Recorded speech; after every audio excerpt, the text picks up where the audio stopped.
നിങ്ങൾ പിന്നെയും ഭൂമിയിലേക്ക് ഫുട്ബോൾ കളിക്കാൻ പോകലാന്ന് ഞാൻ അറിഞ്ഞു. മുന്നേ ഇതേ രാജ്യത്തിലേക്ക് മറഡോണ എന്നുള്ളൊരു പേരിൽ നിങ്ങൾ പോയതല്ലേ? അന്ന് നിങ്ങൾ എനിക്ക് വാക്ക് തന്നതാ, എനിക്കൊരു ചാൻസ് ഉണ്ടാവുന്നു. എനിക്കറിയാലോ, ദൈവങ്ങളും മാലാകമാരും പോകുന്ന പോലെയല്ല നീ പോകുന്നത്. ദൈവങ്ങളും മാലാകമാരും മാത്രം പോരല്ലോ, നിങ്ങൾ എഴുതിയതെല്ലാം മാറ്റി എഴുതാൻ ഒരാൾ വേണ്ടേ? ശരി, പക്ഷെ കാര്യങ്ങൾ അത്ര എളുപ്പമായിരിക്കില്ല എനിക്ക് ഭൂമിയിൽ. എനക്കപ്പം അല്ലെങ്കിലും കാര്യങ്ങൾ എളുപ്പമായിട്ടുള്ളതല്ലേ? ഭൂമിയിലേക്ക് പോകാനുള്ളതെല്ലാം ഞാൻ ചെയ്തുതരാം, പക്ഷെ നീ ജനിക്കോ ഇല്ലയോ എന്ന് എനിക്ക് ഉറപ്പ് വരാൻ പറ്റൂല.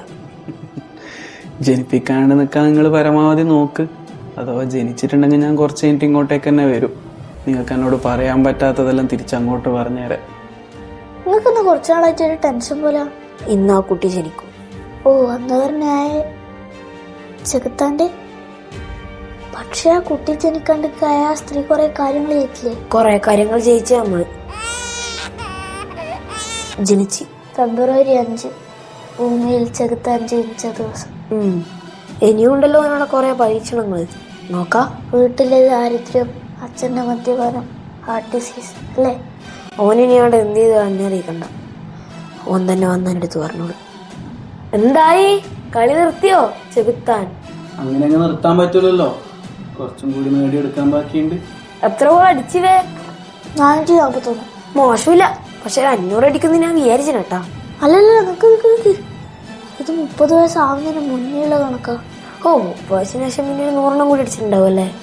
30 വയസ്സ് കഴിഞ്ഞതിന് ശേഷം അതിലും കൂടുതൽ അടിച്ചിട്ടുണ്ട്. ഓ, 100 കൂടുതൽ അടിച്ചിട്ടുണ്ടോ? 100 കൂടുതലല്ല, ഈ 441 കൂടുതൽ. ഈഗോ അല്ലേ? കാണാനുണ്ട്.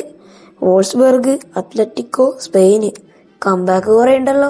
ജനിച്ചത് തന്നെ കൊല്ലാൻ നോക്കിക്കൊണ്ടിരുന്ന അമ്മേനെ തോപ്പിച്ചൊരു കംബാക്കിലല്ലേ, പിന്നെ അങ്ങനെ അങ്ങ് തോറ്റു കൊടുക്കാൻ പറ്റൂലല്ലോ. അപ്പൊ നീ പറഞ്ഞതുപോലെ തന്നെ നമ്മൾ എഴുതി വെച്ച പലതും നീ തിരുത്തി എഴുതിയല്ലേ? കുറച്ചും കൂടി എഴുതാനുണ്ട്. ഓ, അതും കൂടി തിരുത്തുവോ? എന്റെ ജീവിതം മൊത്തം ആ പുസ്തകത്തിലുണ്ടല്ലോ. ദൈവം സമയം കിട്ടുമ്പോൾ വായിച്ചു നോക്ക്, എന്നിട്ട് പറ ഞാൻ തിരുത്തോ ഇല്ലയോ എന്ന്. ഈ കൊല്ലം അറിയാലോ. പിന്നില്ലേ, നീ അടുത്തേക്ക് പോയ മദ്യപാനവും ബാക്കിയുള്ള കാര്യങ്ങളും കൊണ്ട് ആടിയുള്ളത് നശിപ്പിക്കുന്ന ഞാൻ വിചാരിച്ചേ. പക്ഷെ ഞാൻ അറിഞ്ഞ് നീ അതൊന്നും ഉപയോഗിക്കാണ്ടിരിക്കാൻ ബാക്കിയുള്ള കുറെ ആൾക്കാരെ ശീലിപ്പിച്ചത്. ദൈവം പറഞ്ഞിട്ട് കേൾക്കാത്തത് ചെകുത്താന്റെ ജീവിതം കണ്ട ആൾക്കാർ പഠിച്ചാന്ന് കൂട്ടിയാൽ മതി.